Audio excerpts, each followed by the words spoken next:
¿Me escuchan bien? Sí, Cami, yo sí. Cielo bueno. Bueno, buenas tardes para todos. Mi nombre es Camilo Mongua. Bueno, el día de hoy vamos a tener aquí una charla con la profesora Janet Chávez de un trabajo muy interesante que viene realizando ya hace bastante tiempo. Eh, Primero la presento un poco. Ella es profesora de la Universidad de la Amazonía, profesora del Colegio La Salle, y pues este trabajo hace parte de su investigación doctoral. Ha sido un trabajo que representa todo un reto para las investigaciones del Caquetá, sobre todo porque articula diferentes campos disciplinares y que ha llevado a que la construcción de su proyecto como del desarrollo del trabajo de campo eh, tuviese que explorar diferentes caminos en torno no solo a la historia del Caquetá, sino a la historia del pueblo coreguaje, ¿sí? Entonces, pues yo creo que honrado y también contento de que este tipo de trabajos se estén desarrollando en la región. Son de suma importancia. Tenemos hoy en día situaciones bastante complejas en torno no solo al tema lingüístico, sino al mismo tiempo en la enseñanza, en la manera como se están formando los jóvenes indígenas en el departamento del Caquetá. Entonces, no siendo más, te doy la palabra y espero que pues todos disfruten estos avances de investigación de la profesora Janet Chávez y de esta charla que se titula Contacto, lengua corebajo, lengua castellana. Bueno, te Gracias, doy la Camilo. palabra también. Bueno, muchísimas gracias, Camilo. Y también, pues me gustaría saber si es posible quiénes participan de esta charla, porque hay algunos que tienen algunos nombres de los cuales no conozco para saber asimismo si hay docentes, hay estudiantes. Entonces me gustaría muchísimo si alguno puede contarnos de su asistencia, si son estudiantes de formación del programa de literatura. Veo que también está José David. Entonces, abro los micrófonos un momentico para quienes nos están acompañando. Alguno que quiera contarnos desde qué perfil, digamos, viene. No sé, está creo que Vanessa desde literatura.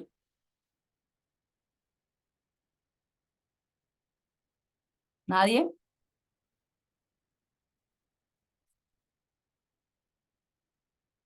Bueno, entonces, me va.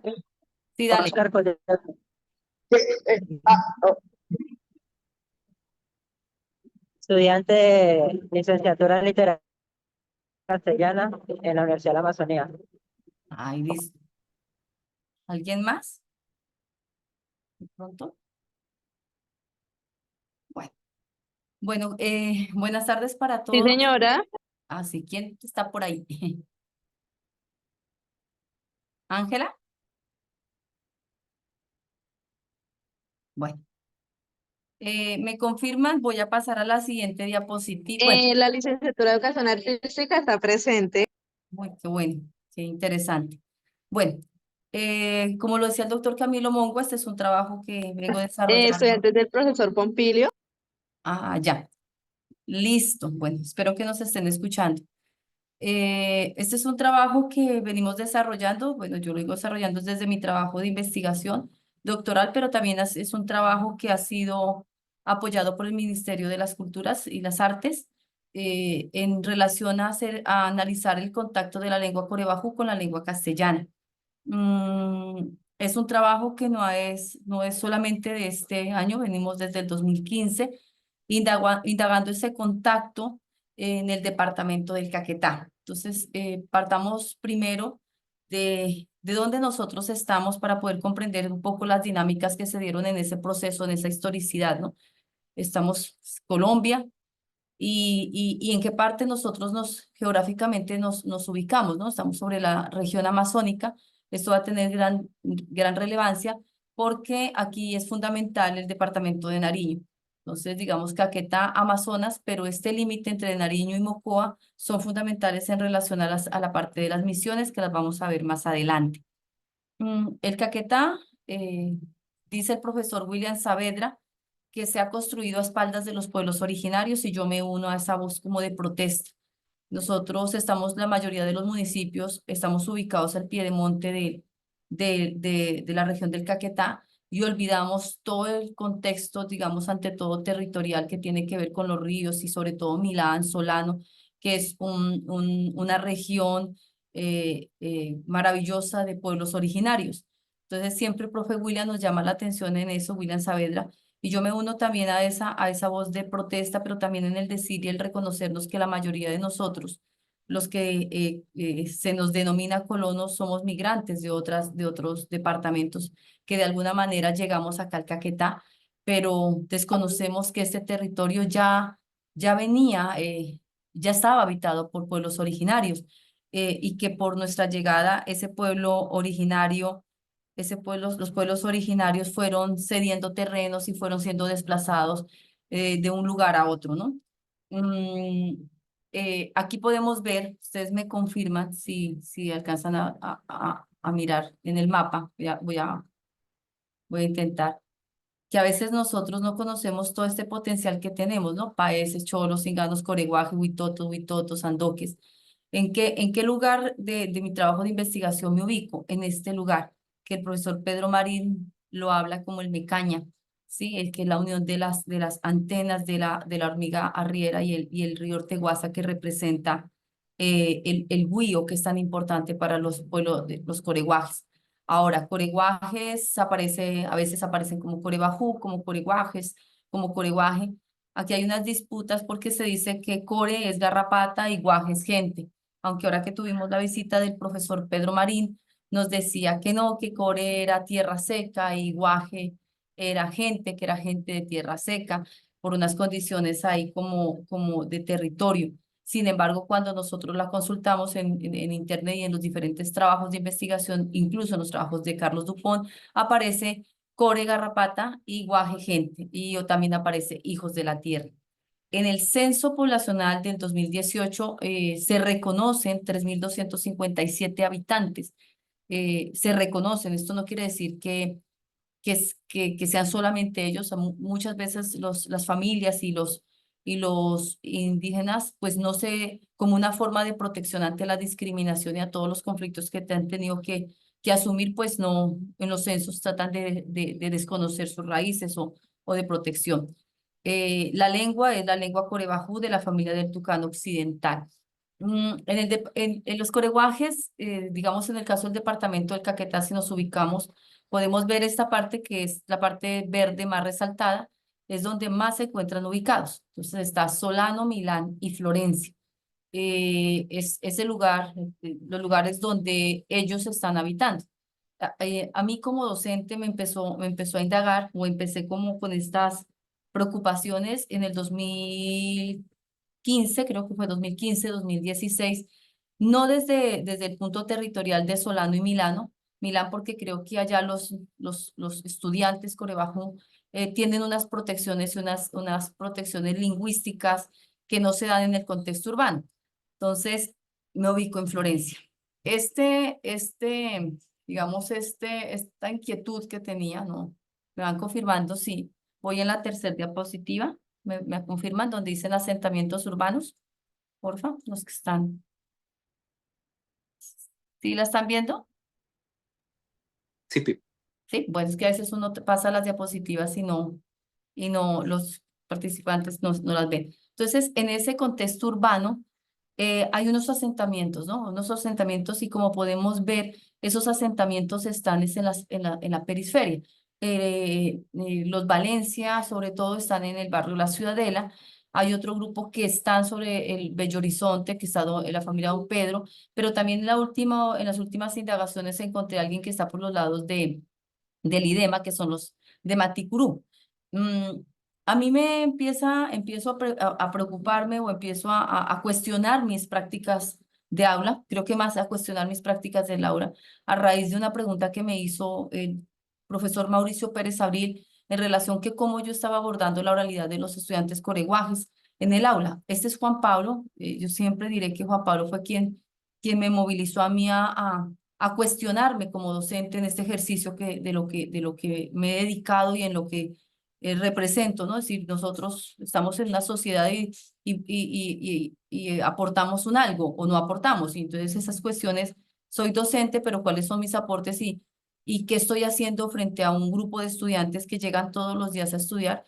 Y el profesor Mauricio Pérez Abril me dice, Janet, ¿cómo estás asumiendo el lenguaje con estos niños coreguajes? Ellos hablan coreguaje, son bilingües o ya hicieron desplazamiento lingüístico. Bueno, eso fue en la red lenguaje. Y empiezo yo a indagar por los modos, ¿no? Empecé con un ideologema incluso de decir que eran tímidos y que no hablaban. Entonces, esta foto para mí es fundamental y es porque Juan Pablo aquí ya está haciendo noveno y está respondiendo unas pruebas homogéneas, unas pruebas externas. Y mi pregunta era, ¿qué tanto Juan Pablo está comprendiendo esos textos y qué tanto nosotros desde las pruebas externas, o el ministerio y todo eso, asumen los rasgos discursivos de la lengua corebajo? ¿Qué tanto representan? ¿Por qué homogeneizamos la lengua, ¿no? Porque esa tendencia.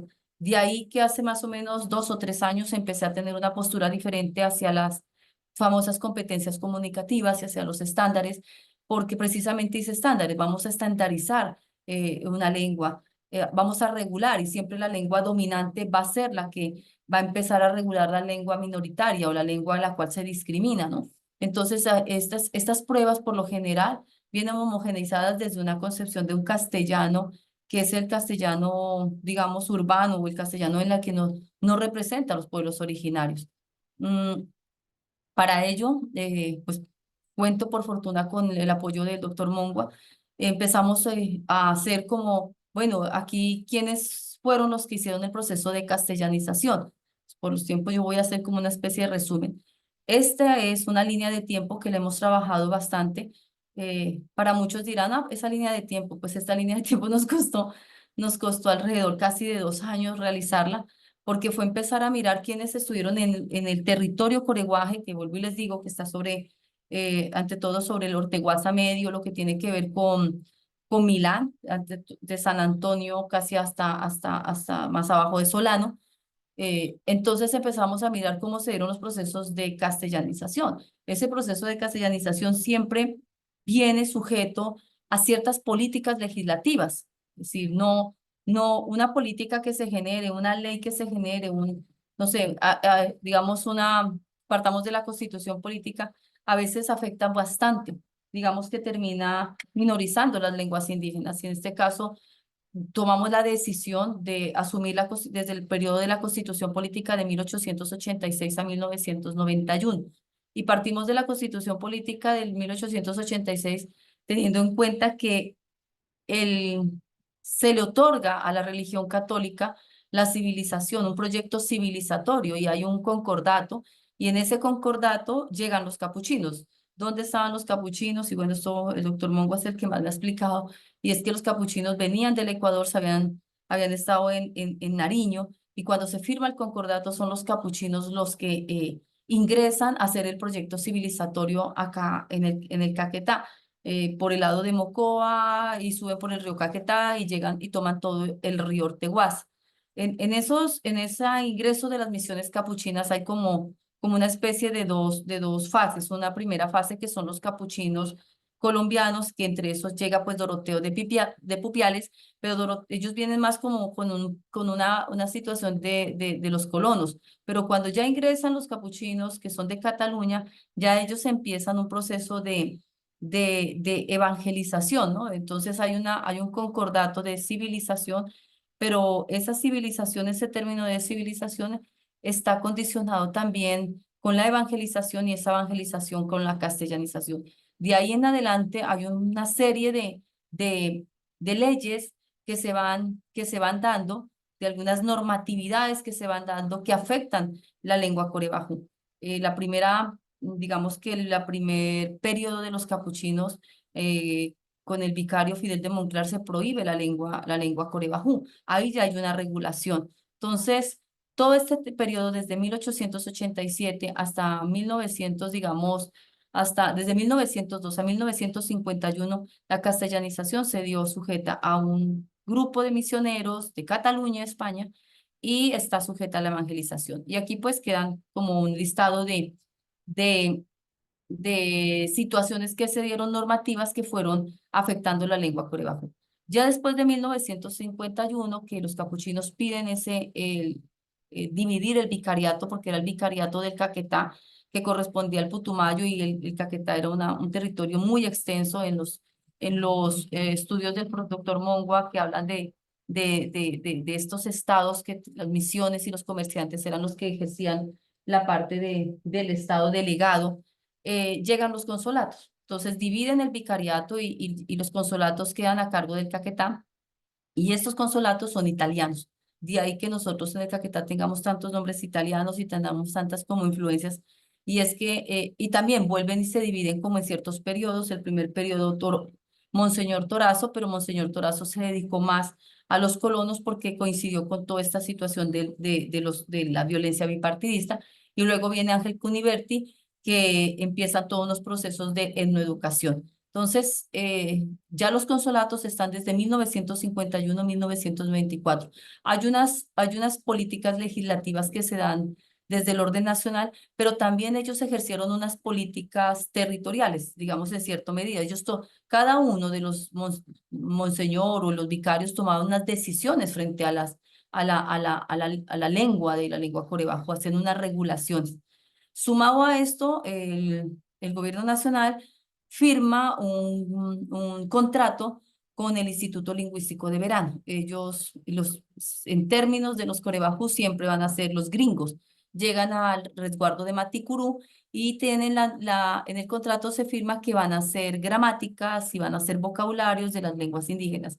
Pero aquí hay una influencia porque hay unas tensiones muy fuertes porque el Instituto Lingüístico de Verano hace parte de los protestantes, es decir, ya que hay unas tensiones, mientras los consolatos estaban en Mamahue, los del Instituto Lingüístico de Verano estaban en Maticurú, mientras los consolatos eran desde la línea del catolicismo, el Instituto Lingüístico de Verano iban desde la parte protestante.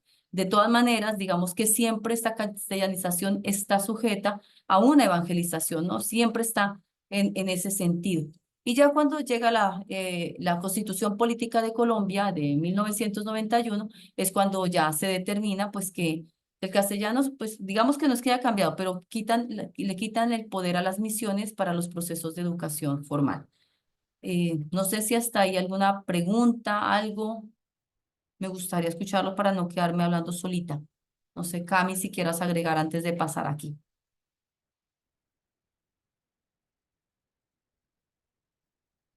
¿Sigo? Bueno, en ese sentido, lo que después de hacer esta línea de tiempo, que no fue nada fácil, que tocó indagar muchísimos documentos, como decía el profe Camilo, no hay un documento que nos hable de la educación en sí del Caquetá, de esa historia del finales del siglo XIX, y es más ausente la historia del Caquetá en el siglo XX, porque digamos que en el siglo XIX los capuchinos dejaron algunos informes de misiones y hay más trabajos de antropología, hay trabajos eh, etnoeducación, digamos un poco, pero del siglo XX no, del siglo XX no existen. Lo que tuvimos que hacer fue empezar a indagar muchísimos documentos que mencionaran el pueblo corebajú y de ahí seleccionar información que tuviera que ver con la educación en los pueblos, en los ríos. Entonces, encontramos, por ejemplo, que a finales del siglo XVIII llegaron misioneros de Nariño, aquí está Fidel de Monclar, digamos, ya aquí tengo una equivocación y aquí es el siglo XIX. Bueno, aquí llega Fidel de Monclar, que tuvo un periodo de 1905 a 1929. Hay unos instrumentos lingüísticos, textos de doctrina religiosa, abecedarios. Y lo que hemos podido indagar un poco es que estos eran de manera oral, no hemos logrado encontrar los instrumentos lingüísticos, digamos, de manera escrita. Luego viene Gaspar de Monconil y aquí hay un cambio. Mientras Fidel de Monclar prohíbe prácticamente la lengua corebajú, Gaspar dice que hay un potencial y ese potencial es en que en lugar de prohibir como tal la lengua corebajú, se aproveche la lengua corebajú para hacer evangelización y aquí ya viene, digamos, mm, digamos, vienen a recolectar un poco aquellos notas o apuntes que tenían los misioneros capuchinos para poderse comunicar con el pueblo corebajú. Mire que nosotros estamos hablando de 1930-1946, no es una historia situada hace 400 años o hace 300 años, ¿no? Vienen unos instrumentos lingüísticos, vienen abecedarios, vienen textos de doctrina religiosa, manuales de instrucción cívica. Aquí estos manuales ya vienen con así, digamos, como en el sentido de hacer homenaje a las banderas, hacer todos estos como rituales de instrucción cívica de lo que tiene que ver con el himno. Digamos, empiezan a haber unas instrucciones cívicas además de los abecedarios y los vocabularios, ¿no? Entonces, Monconil, por ejemplo, eh, empieza a recolectar no solamente la lengua core bajo texto, sino que también empieza a aumentar, digamos, los instrumentos lingüísticos. Y luego viene, estos eran como una especie de gobiernos, digamos, en cierto sentido, porque ellos eran los que hacían Estado. Entonces va terminando uno de los misioneros y va pasando a otro, que por eso eran los que hacían el Estado. Aquí ya vienen misioneros lasallistas, misioneras franciscanas, lauritas, inspectores locales. Aquí ya hay un auge digamos, de organizar especies como de orfelinatos y aquí ya empiezan unas cartillas de lectura y escritura inicial en castellano. Estamos hablando de en castellano. Aquí hay un poco más de abecedarios y vocabularios, aquí cartillas de lectura y escritura inicial. Ya en el periodo de los consolatos, vuelvo y les digo, estaba Monseñor Torazo, se dedica más a la parte de la educación en San Vicente del Caguán, en Puerto Rico, porque eran donde estaban los problemas más álgidos a raíz de todos los desplazamientos que han llegado por la violencia bipartidista. Sin embargo, como señor Torazo, empiezan a ingresar maestros y maestras colonos a los territorios coreguajes. Estos maestros y maestras son aquellos que venían del interior del país. En términos de los coreguajes, nos conocen o nos dicen a nosotros Iracusá. Y también viene Kaltenhauser, que era un misionero, que empieza de hecho, este fin de semana, Luis Alberto nos decía que Armonías del Caquetá era una escuela, era una emisora que había llegado para territorio coreguaje, pero que Kaltenhauser la había dejado acá en Florencia. Ellos empiezan a trabajar un poco como con las escuelas radiofónicas. Entonces aquí hay módulos de enseñanza precisamente por las escuelas radiofónicas. Continúan los contextos de doctrina religiosa. Muere Monseñor Torazo, muere muy joven y llega Monseñor Ángel Cuniverti. Siempre que se habla de Monseñor Ángel Cuniverti se dice que fue el que creó Mamá Huerrojaché, pero desde la postura de la comunidad de Mamahue dice que no, tiene otra historia y es el hecho de que se fueron a estudiar algunos indígenas corebajú, fueron llevados a Villavicencio para el lado del Meta, al Sena, y que les fue muy mal. Y entonces en una reunión de sabedores de caciques determinaron que se debía crear un colegio solamente para, para, para niños indígenas. Entonces se crea Mama Huerrojaché, llegan maestros, pero empiezan a vincular a los profesores coreguajes y eran muy jovencitos. Las condiciones aquí de estos maestros auxiliares bilingües era que fueron enviados acá a Florencia a estudiar, digamos, la normal, a estudiar, pero seguían en un proceso de castellanización y seguían aprendiendo, digamos, como la parte pedagógica desde Occidente. Mm, Aquí ya empiezan, además de doctrinas religiosas, gramática, vocabulario, se empiezan a ver textos de diferentes áreas. En este mismo, digamos, en este mismo periodo que está Ángelo Cuniverti, también llega a la Universidad Nacional, ya finalizando, digamos, como el tiempo de Cuniverti, llega a la Universidad Nacional porque empieza a haber unos cambios de políticas y empiezan a hablar de etnoeducación. Entonces, en Mamahue Rojaché estaban los profesores de la Universidad Nacional, mientras que en Maticurú estaban los del Instituto Lingüístico de Verano. Aquí habían unas tensiones políticas y, por ejemplo, comenta el profe Pedro Marín que quienes crean los primeros vocabularios en lengua corebajú, pues son los del Instituto Lingüístico de Verano, y eso hizo que los de Maticurú tuvieran un poco más poder en la región y de creerse, digamos, en cierto sentido, un poco más de estrato. Finaliza el periodo de Ángel Cuniverti y pues está ya la Universidad Nacional de Colombia con Pedro Marín, Carlos Dupont, pues están haciendo procesos el profe Pedro Marín más hacia la mítica y el profe Carlos Dupont más hacia la parte lingüística y morfológica. Entonces, ya al finalizar las misiones, hay misioneros y misioneras de Italia, hay maestros y maestras del interior del país, se ha creado el centro indigenista, está la universidad y ya empieza a hacer ese cambio de la Secretaría de Educación, que es cuando ya está José Luis Cernazate y Fabián Marulanda. Aquí ya hay textos de doctrina religiosa, vocabularios, estudios lingüísticos, textos de diferente área y textos bilingües con lenguaje castellano. Bueno, no sé, Camilo, si tú me ayudas ahí un poquito de pronto a ampliar esto o continuamos. ¿Sigo? Eh, Ajá, pe- dime. Me gustaría como hacer una pequeña reflexión para los que están conectados. Eh, Ustedes se pueden dar cuenta cómo cuando se establecen los periodos históricos para, para el estudio de la presencia misional, también ven cómo en ciertos momentos se incrementa, podemos decirlo, la presión sobre los procesos de castellanización ahí en los pueblos coreguajes, ¿sí? Y muchas veces uno siente una percepción de la sociedad y de las personas, o cuando uno da clase, que se cree que en estas regiones ha sucedido pocas cosas, que casi no hay historia, que, sí, los grupos indígenas que fueron civilizados por los curas, uno generalmente escucha eso, ¿no? Pero detrás de esos procesos vean la rica historia que encontramos. ¿M? Porque lo que nos muestra Janet son las estrategias, ¿sí? Pero también detrás de las estrategias están un montón de procesos de negociación que establecen todos estos grupos con los diferentes actores que llegan. Entonces, pasamos de capuchinos, consolatos, misioneros protestantes, después todos los procesos de educación. Entonces, lo que Los quiero que vean es Siracusa. cómo, exacto, cuando llegan todos los profesores blancos con el proceso de bilingüismo. Entonces, lo que quiero que vean es cómo los grupos indígenas del Caquetá recibieron un montón de proyectos del Estado, ¿sí? Porque eso ahí es lo que hemos hablado con la profe Janet, que esa fue como la estrategia del Estado colombiano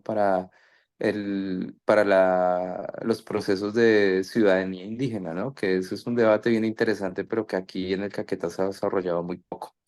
Y es la ciudadanía vía la lengua y vía la prohibición de hablar las otras lenguas, porque el castellano, más allá de ser la lengua oficial, ¿sí? Era el vehículo de la civilización. Entonces, eh, ustedes ven pues estas líneas del tiempo, pero cada periodo tiene sus particularidades, ¿sí?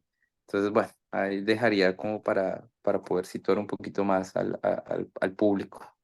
Camilo, y en ese sentido, por ejemplo, pues solamente colocamos algunas decretos o leyes que se generaron, que se dieron en cada uno periodo, pero es increíble y este es el asunto que a mí me llama bastante la atención, el asunto de la glotopolítica. Como un decreto, como la Constitución, como cierta normatividad ya sea creada legislativamente, ya sea creada por una persona que está haciendo Estado acá, que estaba haciendo un Estado delegado, en este caso los misioneros, termina regulando la lengua, ¿sí? Termina haciendo unas regulaciones y, por supuesto, se termina imponiendo más la lengua de prestigio. ¿Sí? ¿Cuál es la lengua de prestigio frente a la otra, no? Es la lengua castellana frente a la lengua corebajú. Y eso que nosotros estamos tocando solamente el asunto del coreguaje. No estamos tocando lo de por ejemplo, en el caso de los huitotos, en el caso de los emberas. Entonces, ¿cómo fue afectando ciertas decisiones políticas legislativas, pero también ciertas decisiones políticas que quedaban territoriales? Bueno, Entonces, en ese sentido, digamos que estas son las series de instrumentos lingüísticos más fuertes. Hay textos religiosos, aquí está, por ejemplo, la Biblia que fue traducida. Todos estos textos fueron los que desarrollaron el Instituto Lingüístico de Verano. Entonces, el Instituto Lingüístico de Verano tradujo la Biblia al Nuevo Testamento en lengua corebajú, hizo vocabularios y también hizo gramáticas. Esto no quiere decir que los capuchinos y los consolatos no lo hayan realizado, también lo realizaron. Lo que pasa es que en el caso de los capuchinos ha sido muy difícil encontrar esos instrumentos lingüísticos que regulan la otra lengua, que hacen desplazamientos, que empiezan a introducir palabras, empiezan a introducir, es decir, las palabras no llegan de la nada, no son pasivas, las palabras son palabras que movilizan y hacen cambios de cosmologías, entonces, incluso desde la parte fonética. En el caso de los capuchinos, pues no encontramos, nos decía el profesor Páramo, decía, Janet, es que prácticamente esos catecismos pues eran orales, así como te enseñaron a ti a el Padre Nuestro, como te enseñaron el Credo, pues fueron orales, entonces era muy complicado y lo que hacían con los coreguajes pues era que se los aprendieran de memoria. Digamos que hemos tenido textos, en esa castellanización que se ha dado, se han encontrado textos religiosos, vocabularios, gramáticas. ¿Qué nos ha interesado a nosotros? Un vocabulario. Y en ese sentido, digamos, ¿por qué los vocabularios? Un vocabulario nos permite a nosotros ver, uno, nos deja un registro más o menos un registro más o menos de la época y cómo se concebía, ¿no? Por ejemplo, aquí dice, este es un vocabulario que fue de la época de los capuchinos no con Fidel de Monclar, ¿no? Sino con el que lo reemplazó. Y podemos ver aquí, por ejemplo, este lo pueden encontrar en internet, está en los boletines de estudios históricos en Pasto, y es de 1934. Si bien fue publicado en 1934, este vocabulario fue tomado de años atrás, ahora lo vamos a mirar. ¿Y cómo lo mencionan? Dice diccionario indio, ¿ya? Y este diccionario, pues, lo hace Marcelino Castelví, eh, que, llega, después de Fidel de Monclar, llega a apoyar los procesos lexicales, diría yo, él estaba muy preocupado, bueno, el profesor Pedro dice que no, que no lo quiere, pero Camilo dice que Marcelino Castelví, Fray Marcelino Castelví, pues vino y se enfocó más en la parte, era filólogo, enfocó en ese rescate de las lenguas, a tal punto que fallece muy joven, yo no me acuerdo, Camilo, de cuántos años fallece, y él termina organizando un poco todo este asunto de las lenguas originarias. Entonces, esta es la publicación, yo lo encontré en internet y aquí está Marcelino Castelví. En este boletín que está dividido en varios capítulos, pues Marcelino Castelví dice diccionario indio y ese diccionario indio relaciona, dice los indios del Andaquí. ¿Ya? En los indios del Andaquí aparece mm, aparece el pueblo corebajú. Pero miren esta palabra, no sé, es cuando nosotros nos tenemos que empezar a reflexionar en cómo eran sus ideologías o cómo tenían pensado, cómo se pensaban en ese tiempo la concepción de indio y de indígena. Dice, regiones incultas al oriente de Negro. ¿Sí? Esta palabra de inculto, ¿qué era? ¿Qué representaba para ellos el inculto, no? Y ese inculto viene representado, pues, porque no hay el término Dios, porque no está el catolicismo, porque no hay una castellanización, porque no hay unas regulaciones no solamente lingüísticas, sino también unas regulaciones sociales. Entonces, este documento, digamos, en la parte del apartado de los indios de Landaquí, tiene 18 páginas y está de la página 8 a la 26 y el contenido son los indios del Andaquí, inganos, coreguajes, huaques, ceremonia de los indios, andaquíes, macahuajes, remedios usados por los indios y hay el diccionario indio. Camilo, ¿tú quieres ampliar un poquito lo de Castelví de pronto? Eh, esta, esta parte de Castelví es bien interesante porque por ejemplo, entre las misiones que llegan en 1905 y 6, pues hay una perspectiva de la civilización indígena que se centra en el que deben hablar castellano, ¿sí? Y en lo que se centran ahí los religiosos es en que la lengua debe perderse porque si se pierde, pues ya sería un síntoma de ingreso a la ciudadanía a través del español, ¿sí? Cuando llega a Castelví, que eso es en la década del 30, de 1930, él lo hace desde una perspectiva, podemos llamarlo como de un interés más científico, ¿sí? Marcelino Castelví era misionero, pero tenía un círculo muy amplio y relaciones muy importantes con lingüistas y antropólogos a nivel mundial. Entonces el tipo cuando llega tiene muy interés en rescatar vocabularios de los diferentes grupos indígenas del Caquetá y Putumayo. Por eso se encuentran algunos documentos sobre coreguajes, sobre Sionas, sobre Huitoto, bueno, y de los diferentes grupos que están aquí en los ríos Caquetá, Putumayo. Entonces, también una percepción de Castelví de tratar de recuperar eso lo más rápido, porque pues como la política del Estado y el tema indígena es que deben hablar español para ser ciudadanos, pues él dice, no, esto hay que recogerlo rápido antes de que desaparezca, ¿sí? Porque el hecho de que Castelví tuviera interés en las lenguas no quería decir que los misioneros se hubiesen vuelto flexibles, no, porque la política del Estado es esa, ¿sí? Y los misioneros deben adecuarse a lo que dice el Estado. ¿M? Entonces, por eso encontramos en el 40 que hay un interés, sobre todo en la década del 40 y 50, un interés muy fuerte en recuperar lenguas indígenas, ¿sí? Entonces, por eso hay muchos vocabularios publicados para esa época. Yo dejaré esta ahí.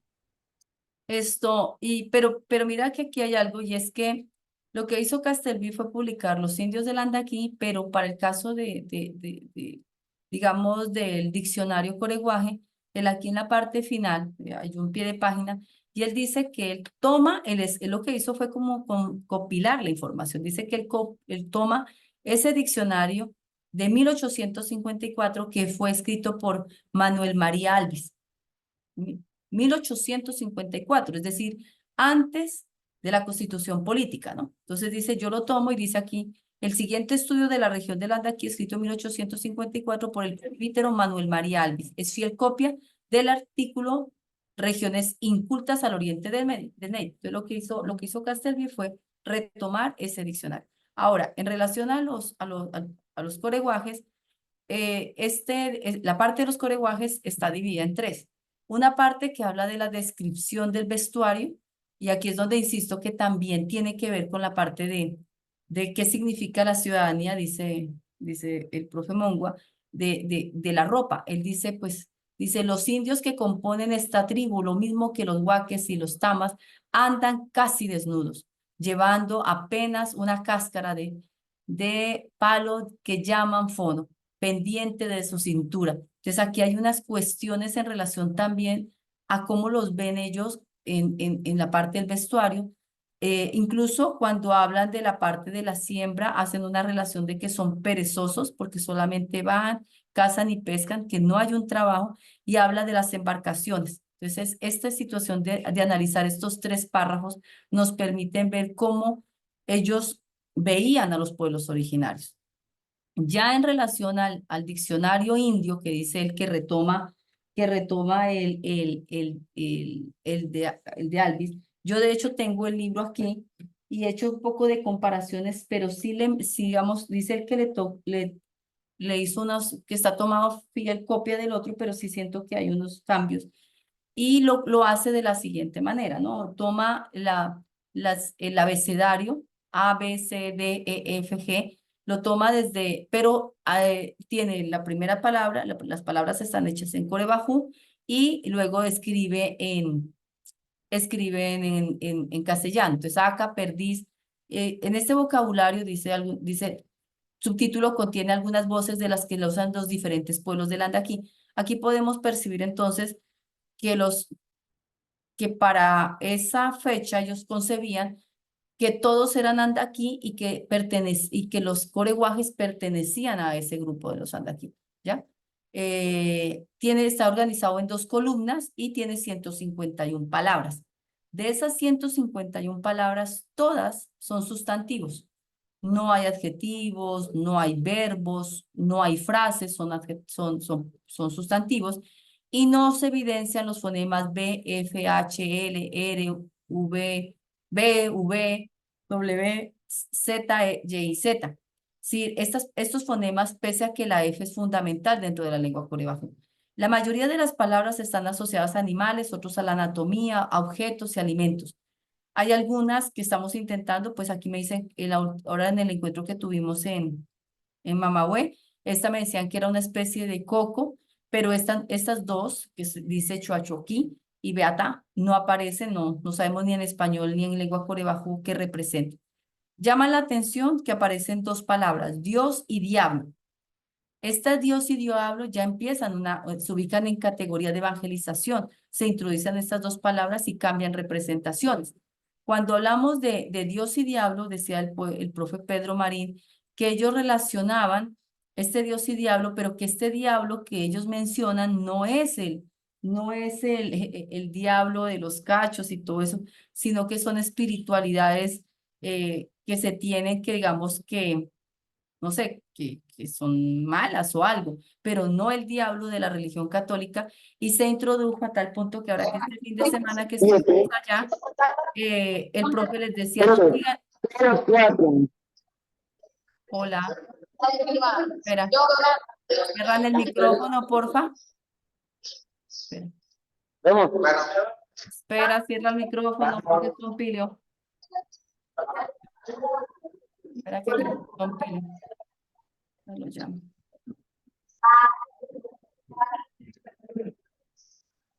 Entonces, Internet, ¿eh? Hola, Alexa. ¿puedes mirar ahí quién es? Cierren el micrófono, por favor. Santiago, por favor, cierra tu micrófono. Santiago, cierra tu micrófono. Santiago. Creo que ya. Sí. Bueno, volvamos acá. Me perdí. Entonces, se introdujo tanto esa palabra de diablo que el sábado pudimos constatar que apenas mencionamos la palabra en corebajú, de unas dijeron es diablo, y el profe le decía, no, porque ese no es el mismo diablo que representa el catolicismo. Entonces, cada vocabulario nos permite a nosotros ver qué se representaba, cuál era la intencionalidad de cada uno.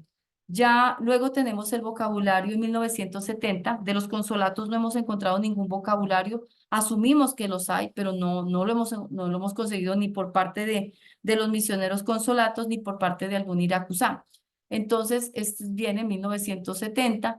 Aquí es donde hay unas tensiones muy fuertes porque, por ejemplo, Álvaro Piranga nos decía, el fin de semana, este vocabulario no tiene validez. Este vocabulario se hizo solamente con los de Maticurú y se llevaron a esos 3 informantes, se los llevaron para el Meta, para Loma Linda, y no tuvieron en cuenta el resto de comunidad. Entonces aquí incluso me estaban ahí como medio peleando porque dice Leocardia Gutiérrez y Nicetero Lozano y me decían que tampoco eran esos sus nombres. Entonces yo decía, yo estoy tomando tal como está en el documento. Este vocabulario es más amplio, que estamos hablando de 1854 y este ya es un vocabulario de 1970. Tiene 16 páginas, son 375 palabras, no están hechos en un libro ni en un boletín, está publicado en la página del Instituto Lingüístico de Verano y tiene un pie de página al final del documento. ¿Qué podemos ver en este vocabulario? Se compone de 16 páginas, se enumeran 375 palabras, están dentro de una lista de unas técnicas, de unos lingüistas, de unos antropólogos, y las 68 palabras están asociadas a anatomía y el ser humano, 53 hacen alusión a animales, ya existen verbos, ya existen algunas palabras relacionadas con la botánica, la numeración, frases. Entonces, digamos que ahí nos permite, vamos viendo cómo se concebía la lengua corebajú en 1800, digamos, finales del siglo XIX y digamos, si empezamos a mirar qué estaba pasando en el siglo XX, ¿ya? Eh, Aquí, mientras que en el vocabulario hecho por los capuchinos, digamos, no aparece la W, en este vocabulario ya empieza a existir la W. ¿Ya? Y por eso llama la atención que se llame mamahue, porque para los coreguajes dicen que la W no hace parte de sus fonemas. Pareciera que hubo digamos, una regulación dada por los famosos gringos que ellos dicen. También hay palabras que no están traducidas porque ellos vienen con una lista predeterminada y no aparecen, por ejemplo, vulva, varón, catarata, nieve, no aparece. Ya tenemos frases, tenemos verbos, adverbios. Entonces, digamos, en ese sentido, estos son como dos instrumentos lingüísticos que estamos en proceso de análisis. Ahora, siempre que hablamos con alguien y presionamos los coreguajes, siempre nos dicen a nosotros, es que son callados, es que son tímidos, es que no hablan, y incluso es que se les dificulta hablar el castellano. Entonces, lo que determinamos fue hacer dos entrevistas, una al profesor precisamente Pedro Tulio Marín, que vivió por muchísimo tiempo con ellos, que hizo proyectos de mítica, procesos lingüísticos. Intentamos localizar al profesor Carlos Dupont, pero no fue posible, ya están retirados, todos dos pensionados.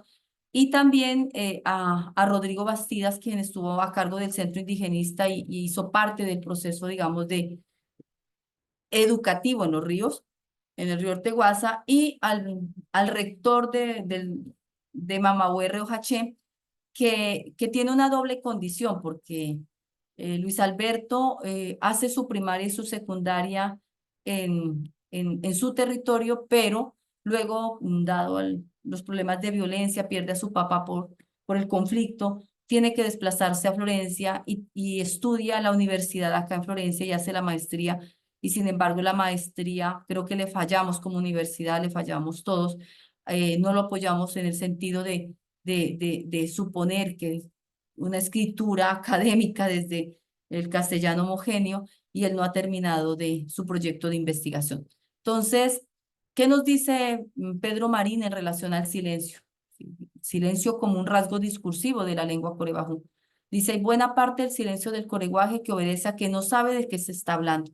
Y aquí nos pone a nosotros a reflexionar como docentes. Si yo tengo un estudiante coreguaje acá en Florencia, eh, hasta qué punto eso que nosotros hablamos hace parte de sus representaciones, sus cosmologías, sus formas de vida, hasta qué punto nosotros seguimos anclados en unos conocimientos occidentales, desconociendo que no todos son conocimientos occidentales, que no todo, que para unos es el río Teguasa, pero para ellos es digamos, el sentido del huío, para la importancia que tiene el yagé. También dice, el profe insiste, el profe Pedro Tulio Marín, que para el pueblo corebajo es muy difícil aprender la lengua castellana.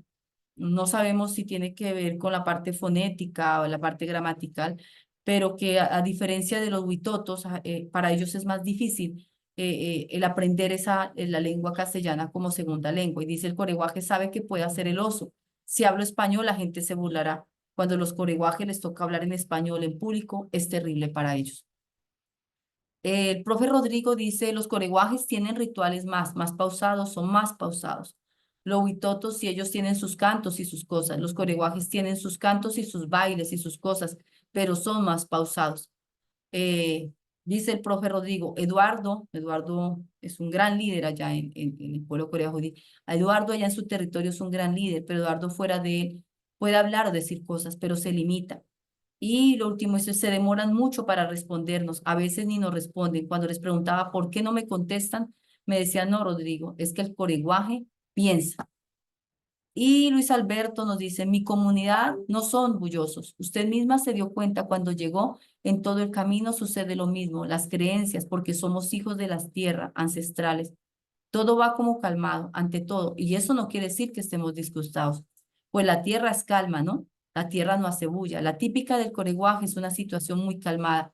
se mira con mucho respeto. Cuando, por ejemplo, un mayor está hablando, hay que quedarse callado y escuchar lo que está diciendo.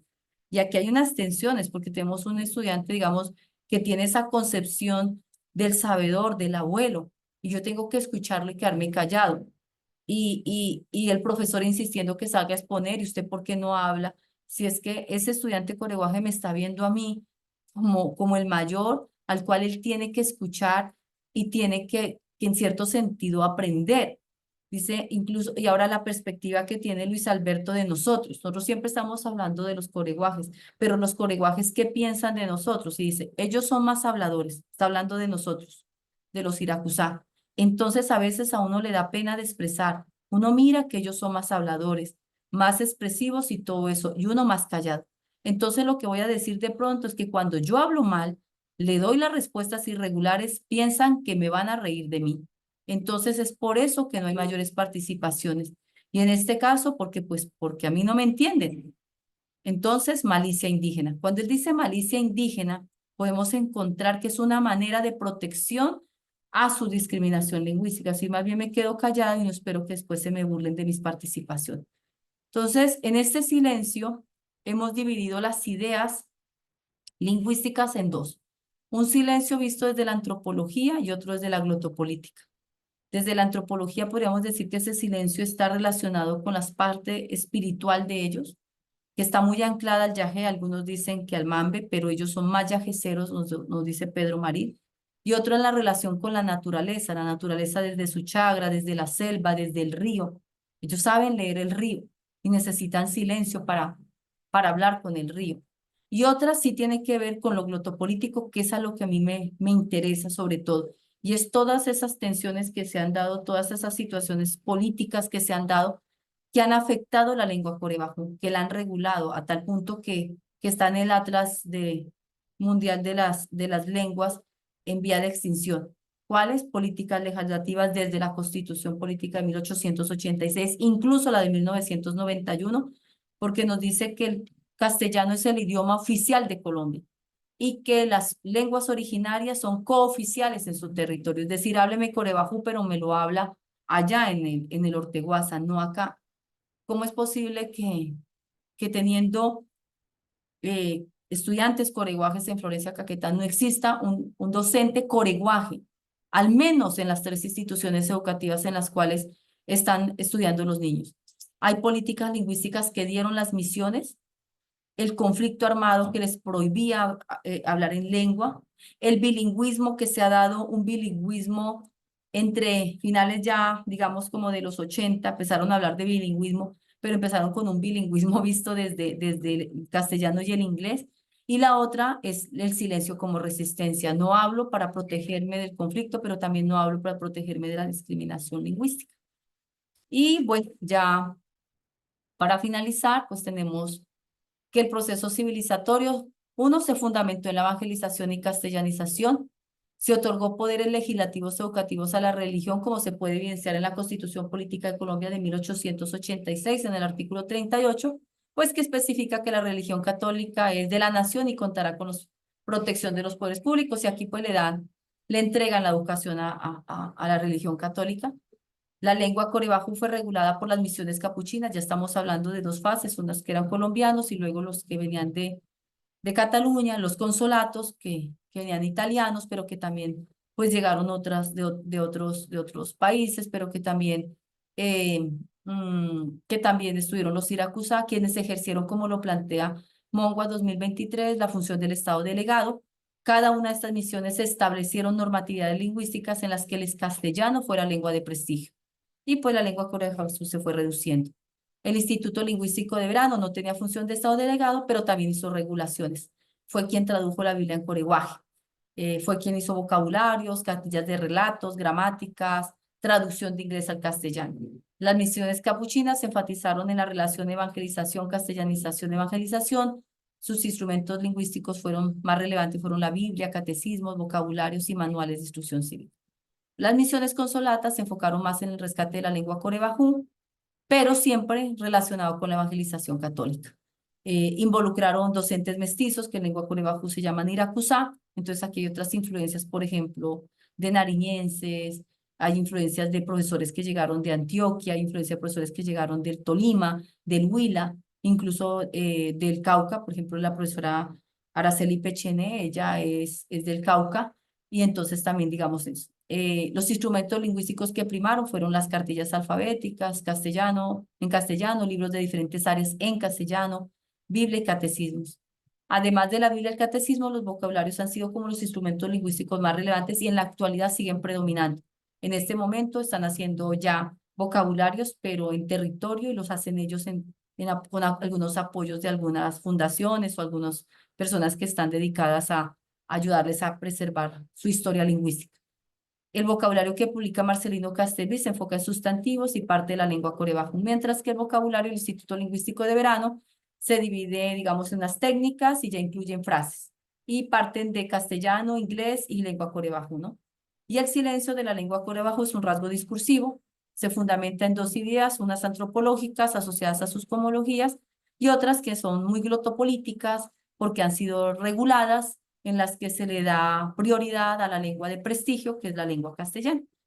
Y me despido con esta frase que fue fundamental en mi vida para hacer, que me ha permitido pensarme mucho en mi labor como docente en un territorio ancestral, en un territorio que acogió a mi mamá en 1979 como docente iracusá.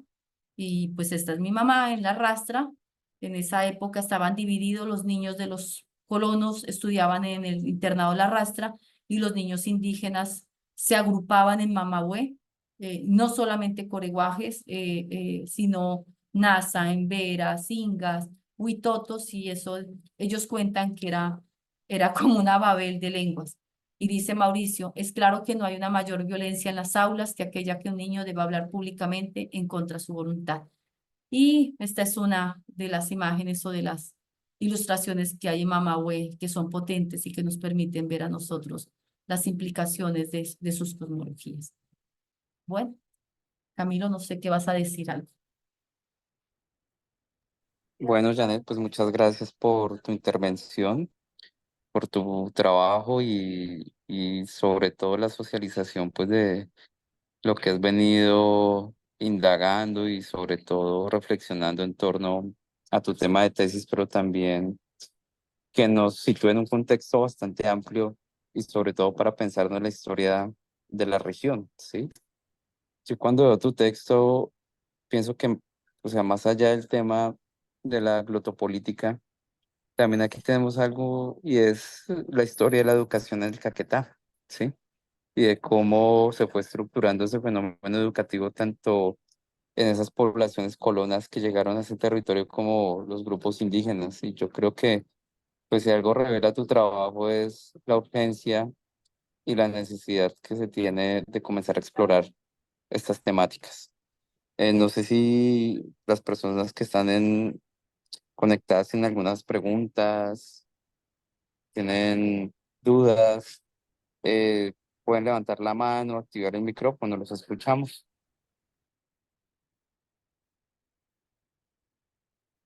Hay alguien que nos dice, que nos está diciendo que es que un libro. Soy estudiante, pero no sé quién es Chaino, y dice, ¿nos puedes facilitar el libro? Me gustaría saber cuál libro, a qué hace referencia. Ok, buenas tardes, ¿me escucha? Si quieres, activa el micrófono la persona que tiene levantada la mano y Sí, lo Listo, ya, escuchamos. ya, sí me escucha? sí, sí, te estamos Per- escuchando. Vale, Perfecto. vale, muchas gracias por esta gran oportunidad. Buen trabajo histórico que, que acabo de escuchar. Mm, hay muchos aspectos que ha sucedido con el pueblo originario del Caquetá. Hay muchos materiales que se ha recopilado, pero desde una mirada externa. Y me parece muy importante ir encaminando para corregir este proceso de conocimiento histórico real desde una mirada desde adentro. Entonces me parece eso muy bonito, que se acerque a las comunidades, se acerque a los ancianos. Esa es la invitación que hacemos nosotros eh, a todos, a todos los que visitan a las comunidades. Primero a los ancianos. Eso es lo primero. Hay muchos abuelos, pero no todos son ancianos. Entonces la invitación que se hace para el contexto histórico que aún todavía se encuentran en los resguardos en las comunidades, es muy importante acercar, ¿verdad? Llevar como esa presencia desde, desde el tema de la escucha. Hay bastante temática que me parece muy chévere, muy importante. En realidad, yo llevo muchos años realizando este acercamiento porque realmente a nivel histórico la palabra corenguaje no tiene fuerza originaria, es una imposición. Entonces, a partir de que conocer lo que significa, lo que representa. Ahí lo que ha hecho, ese es para aplaudir, y reconozco ese buen trabajo que ha hecho. Eh, yo soy traductor de la lengua coricuaje, pero de un lenguaje originario. Se ha tergiversado mucho esa lengua desde la forma de expresar eh, cosas que no existen, se ha plasmado en los documentos. Entonces, estamos haciendo como esa recopilación y revisión de todo ese material que está escrito en diferentes libros, pero la mayoría hay muchos errores. Hasta en las narraciones hay errores. Entonces, pues, en primer lugar, felicitar por ese gran trabajo, Jenny, pues hay que seguir avanzando en ese proceso. Y hay es lo que escucho y eso es como una gota de lo que existe en el pueblo, de lo que significa, de lo que representa. Entonces, me parece muy importante ir ahondando este proceso en todo sentido. Muchas gracias. ¿Tú eres corebajú? Yo hablo lengua originaria, que Ajá. es Pachobajú. Pacho. Coreguaje no existe. La lengua originaria es Pachobajú. ¿Y de qué parte del territorio de Yo Orteguaza? soy, yo soy de Solano. De Solán. ¿No? ¿Y estudias acá en Estudio Florencia? en la UNAD. En la UNAD. Bueno, me alegra muchísimo precisamente, pues como todas hemos estado indagando, te cuento que no ha sido un trabajo muy fácil. No existe, nos tocó indagar casi 190 y pegue de artículos en los que fuimos encontrando algunas huellas y algunos rastros, de hecho algunos documentos de Mamahue, escuchar las voces, porque lo que queremos hacer un poco es en ese sentido un poco la historia de la castellanización, pero centrarnos sobre todo en las implicaciones de ese castellano coreguaje, ¿ya? Es decir, ¿qué pasa con el castellano coreguaje de los niños coreguajes acá en la ciudad? Necesitamos conocer esa historia lingüística, esos procesos de castellanización para poder apoyar a los niños indígenas que están en el contexto urbano digamos, en cierto sentido, en Mamagüey, en este territorio, hay algunos docentes que ya son docentes de coreguajes y digamos, hay un poco más de protección hacia su lengua, hacia sus formas de hablar, hacia sus rasgos discursivos, a ese silencio. Pero los niños que están acá en Florencia, en el análisis que hice, por ejemplo, es que permanecen en primaria, pero cuando ya pasan a secundaria, digamos que en primaria hay una protección como que hay un solo profesor, una sola profesora que los acoge, mientras que pasan a secundaria, y en secundaria ya hay 11 y hay una insistencia en que tienen que hablar y que tienen que hablar y que tienen que hablar el castellano homogéneo. Entonces, hemos hecho un primer acercamiento a la historia de la castellanización y la segunda objetivo ya es ver qué ha pasado de 1991 con la Constitución Política a la fecha. Bueno, me gustaría contactarme contigo, hablar contigo y poder profundizar más. José Claro David, que sí. José David, tienes la palabra, Hola, Janet, buenas tardes. un amiguito. Pues muy complacido de ver este avance en este trabajo que has venido haciendo de tu investigación. Eh, Felicitarte por la pasión con la que lo has hecho, el tiempo, los recursos económicos, los sacrificios en temas familiares que has tenido que sortear para hacer esa pesquisa, ¿no? De la que hablas, de buscar información, documentos aquí, allá, todo tan fragmentado, la información tan difícil de encontrar, tan dispersa. Y entonces, pues ya mirar cómo se consolida este ejercicio, pues es bastante gratificante e interesante. ¿Qué, mm, dentro de este ejercicio, qué otra lengua, de qué otra comunidad consideras en un futuro podría abordarse para hacer un ejercicio similar de que tal vez de los pueblos Huitoto, no sé qué, de acuerdo a lo que has visto y que has encontrado en el camino, ¿cuál sería esa otra lenguas que merecen en el Caquetá pues un ejercicio similar? Y segundo, pues en un futuro, aparte del formato de la tesis para tu proyecto, en el tema de tu graduación como doctora, eh, ¿has pensado en otro formato que permita que la comunidad educativa, los maestros del Caquetá conozcan un poco más este formato, tal vez este ejercicio más bien como un libro? ¿Qué otras maneras para que este trabajo tan interesante pues llegue a estos escenarios y que las comunidades y los maestros especialmente lo conozcan? Bueno, en la primera me llama la atención que cada vez que hacemos como, este fin de semana estuvimos allá, ¿no? Eh, Cuando empezaba a decir que iba a entrevistar a Pedro Marín desde Mogua, me decía, ya está difícil entrevistar a Pedro. Pedro está muy delicado de salud y mira que es quienes nos involucramos con los pueblos originarios. Yo creo que ahorita vine a comprender que era tanto la etnoeducación, cuando hablamos de investigaciones etnográficas. Yo siempre leía en metodología, es que el problema de la etnografía es que te apasionas tanto y el investigador no sale. Y ahora sí lo comprendo porque lo estoy viviendo, porque eh, irnos para allá es de verdad, es maravilloso. Sí, el silencio, el encontrarnos con el pueblo Corebajú, el cariño con lo que nos reciben, esos 3 días, casi 4 días que estuvimos allá con Antonio, con el profe Pedro, quedándonos en Mamahue, compartiendo en Agua Negra, yendo a Arichá. Es decir, esa vaina es potente.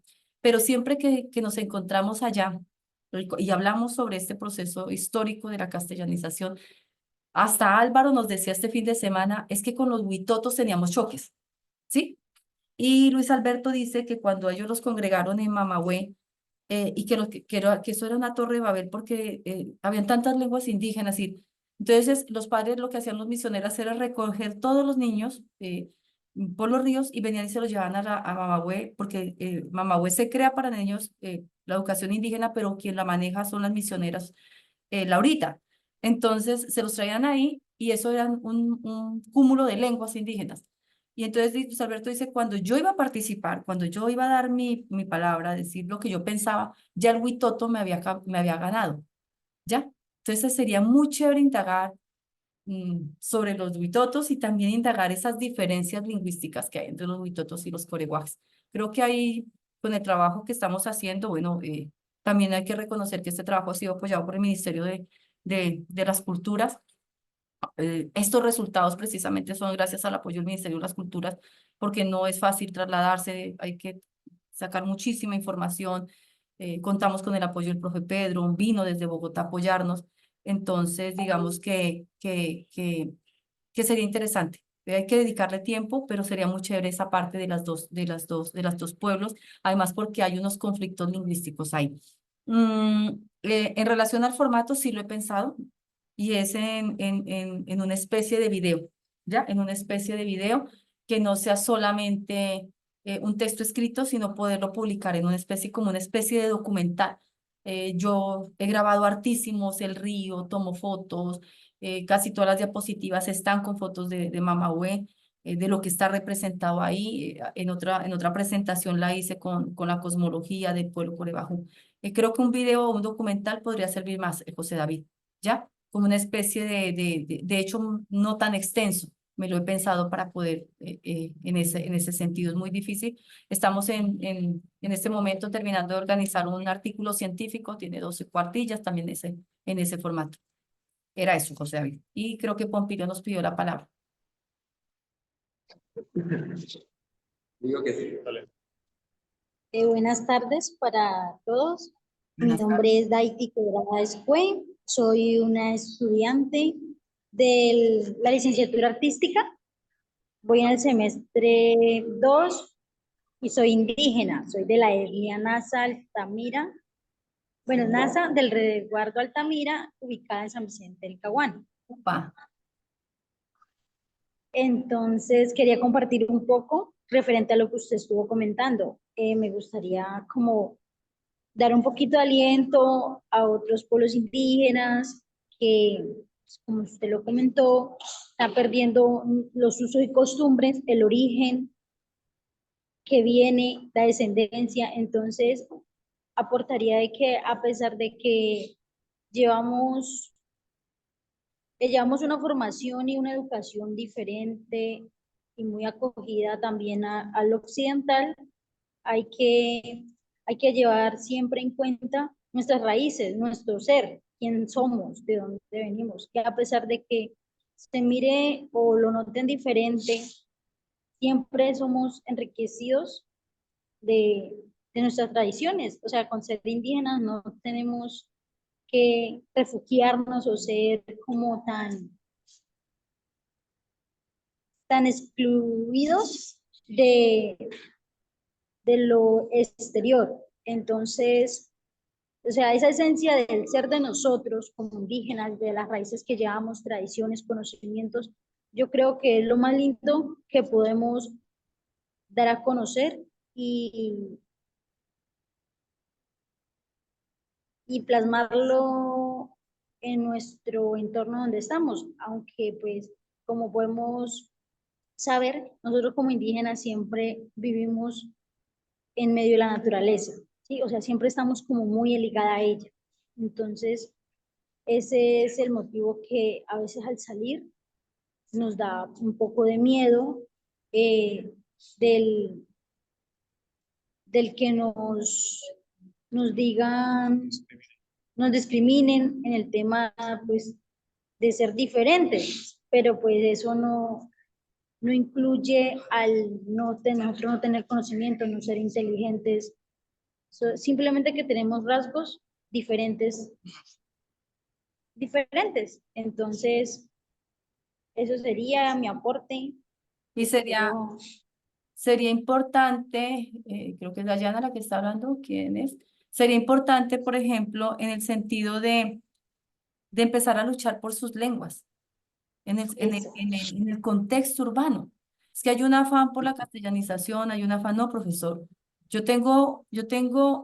No es el castellano homogéneo, yo tengo otras formas de discurso. Por ejemplo, cuando veíamos cómo responde Luis Alberto responde con una gramática diferente a la lengua castellana, homogénea, ¿ya? Entonces, lo más probable es que si alguien le revisa un texto a Luis Alberto va a decir, es que no tiene cohesión y coherencia en relación a, que, a la escritura académica y a las normas APA, ¿sí? Es decir, sí, venga, yo tengo mis formas discursivas, ¿ya? Es muy violento un profesor que obligue a un estudiante coreguaje a pararse al frente a exponer, ¿sí? A que hable en voz alta, porque los rasgos discursivos que he ido encontrando en la lengua corebajú es una lengua muy pausada, es una lengua en la que es una, para responder, tiene unas pausas más extensas que las de nosotros, no respondemos de una. Y habría que pensarnos en eso, ¿no? En que cada uno de nosotros empecemos a encontrar nuestros rasgos discursivos. Ah, sí, hablamos castellano, pero es que ese castellano está permeado por mi lengua originaria. Ojo que mi lengua originaria es mi primera lengua, el castellano es mi segunda lengua, yo soy bilingüe y empezar a reflexionar frente a eso, encontrarnos en la Universidad de la Amazonía, hacer encuentros sobre no solamente la lengua originaria, sino el castellano como segunda lengua. ¿Ya? Y me alegra mucho que tengan claro eso de luchar no solo por las cosmologías, Dayana, yo creo que por su lengua, por sus derechos lingüísticos, ¿listo? Bueno, Dayana era, ahora Pompilio. ¿Alguien más? Alguien está diciendo, quiero dar dos consideraciones. Sí. Sí, sí, pues ya, bueno, sí, es muy importante entonces, si ese es un trabajo de tesis que está haciendo, mm, que no quede en el material del trabajo investigativo historias que existen desde hace muchos años con errores y pues para no continuar con esos errores. Es mejor eh, salir con una nueva propuesta, nueva visión de la investigación, que me parece muy fundamental. Por ejemplo, la primera concepción es, en la traducción original no existe la palabra indígena. Es lo primero que tiene que aparecer, el por qué se menciona en los pueblos, diferentes pueblos del país, para que haya diferencia en esos aspectos. Lo segundo, que es muy importante también considerarlo y tener en cuenta, y es fundamental, esa pausa que dice la profe, que me parece muy importante. La pausa no es solamente tener miedo, no, no. La pausa tiene su significado originario. Eso hay que escucharlo de manera. Por eso le digo que los abuelos son los que tienen esa palabra. La pausa es que donde las abuelas dicen, no hable tan rápido, primero piense para hablar, porque el poder de la palabra, usted cuando abre la boca y sale alguna palabra, alguna frase, usted ya no puede retroceder, ya lo que fue, fue. Por eso es la base de todo. Entonces, si no hay comprensión de eso, lo único que dice es que, que son nerviosos, son tímidos. No, es más que eso, fuera de eso. Entonces, eh, y ahí está dentro de la palabra, de la palabra coreguaje que se dice. Que la palabra eh, coreguaje en la lengua originaria que fue impuesta, coreguaje, se dice coreguajú. Coreguajú ya tiene ese golpe de glotis muy fuerte y ahí es donde está la significancia de la existencia del pueblo como tal. Ahí, a partir de la forma de hablar, desde esa expresión ya se sabe que su esencia originaria, espiritual, física, moral y todo eso debe ser pausado. Es principio de vida. ¿Ve? Coreguajú, ¿ve? Son dos cosas muy importantes. Entonces, eh, esas dos consideraciones también es fundamental. Igualmente para que revisemos también de pronto alguna nota pueda hacer dentro de ese conocimiento, concepto, es la palabra amazónicos. Tampoco hay traducción, en ninguna lengua hay traducción. Entonces, en esas investigaciones no podemos ir agregando de lo que no existe, de lo que nos impusieron. Entonces, me parece muy importante y fundamental a partir de ahí que salga con otra importancia de conocimiento al lector. Entonces, quería como para que pensar un poco al respecto. Muchas gracias. Bueno, yo también te quería aclarar algo. Lo de mi estudio doctoral precisamente surge después, ¿listo? Yo empecé a abordar todo lo del castellano coreguaje en estudiantes que están en el contexto urbano antes de mi tesis. Y cuando yo empiezo a indagar, porque Mauricio me dice, ¿qué estás haciendo en la red lenguaje? ¿Qué estás haciendo con los niños coreguajes que tienes en el aula? Es que yo empiezo a indagar en el 2015. Eh, Busco un doctorado que me ayudara a resolver esa situación. Si yo empiezo, tengo documentos escritos, de hecho antes, experiencias, hice un diario de campo, y cuando ya me apasionó por esto fue que busqué un doctorado que me permitiera ayudar a resolver estas situaciones, y fue en la Universidad Pedagógica y Tecnológica de Colombia, porque ese doctorado es en lenguaje y cultura. No quise hacer otro doctorado que no tuviera, que me pudiera brindar las herramientas, digamos, para seguir indagando lo de la parte de la investigación que yo ya venía desarrollando por cuenta propia. Y bueno, tenemos un grupo de investigación. Precisamente el Ministerio de Cultura lo avaló, pero el año pasado presenté la propuesta de esa investigación y tenía un poco de apoyo con el Ministerio de Cultura. No beca doctoral, apoyo para todo el trabajo de campo que como dice José David, no es fácil y se necesitan recursos, no es fácil ir casi cada mes a Mamagüey, los costos por pasaje son complicados. Entonces, digamos como todas esas cosas, pero no es solamente un estudio doctoral, ¿vale? Eso es, José David lo decía, Jan es apasionada por esto y eso hace ratos viene más allá del estudio doctoral. Y bueno, y en este momento pues es más que el estudio doctoral, es resultados que ha sido gracias por el apoyo del Ministerio de Cultura en relación a todo lo que hicimos en estos 4 meses. Estos 4 meses le dedicamos a hacer entrevistas, a hacer narrativas, a buscar instrumentos lingüísticos, a escanear. Tenemos muchísimos documentos escaneados sobre los 198 artículos que te comento, esos documentos. Hay más o menos unos 100, hay algunos que no los logramos descargar, otros están escaneados. El año pasado me tocó prácticamente organizar la biblioteca del Museo Caquetá para poder encontrar archivos. Ahí encontré muchos archivos del pueblo Corebajú, pero era una bodega y terminamos organizando una biblioteca. Me terminé enfermando. Está publicado en internet como por ahí alguien hizo una nota sobre cómo organicé esa biblioteca. No he vuelto al Museo Caquetá. William me ayudó muchísimo. Parte de los libros que tengo acá han sido gracias a esos libros que el Museo Caquetá me ha facilitado y que se han escaneado. Esperamos este fin de semana que hablamos con Álvaro. Espero ahora que salga a vacaciones, entregarle al CRION todo lo que tengo en este momento, es decir, los instrumentos lingüísticos, la bibliografía, todo eso. Estamos pensándonos en organizar una página dentro de la página del CRION para entregar al CRION todos estos documentos y que las personas puedan acceder a ellos, ¿ya? Pero es un trabajo que no es de mis 3 años que llevo estudiando. Yo vengo desde el 2015, por eso Camilo decía que era un trabajo muy extenso. Y espero ojalá podernos encontrar, si me puedes dar los datos por mensaje o algo sería interesante. Nosotros casi siempre nos reunimos los viernes, los sábados a conversar los avances de mi trabajo. No sé, ¿alguien más? Pompirio, creo que vas a decir algo.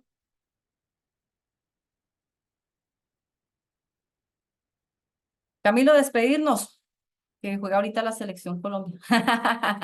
Bueno, profe, primero pues agradecerle por socializar acá su trabajo. Creo que esto es importante que se conozca en la región. Estos espacios pues son fundamentales para que surjan nuevas preguntas en torno pues a al quehacer de los profesores de la universidad, de los profesores del Caquetá. Agradecerle también a la audiencia. Muchas gracias por conectarse y sobre todo por sus preguntas y sus comentarios que ayudan mucho a retroalimentar este tipo de trabajos. Muchas gracias a todos y hasta luego. Bueno, hasta luego. Gracias a ustedes. Un abrazo. Bueno, hasta luego, muchas gracias.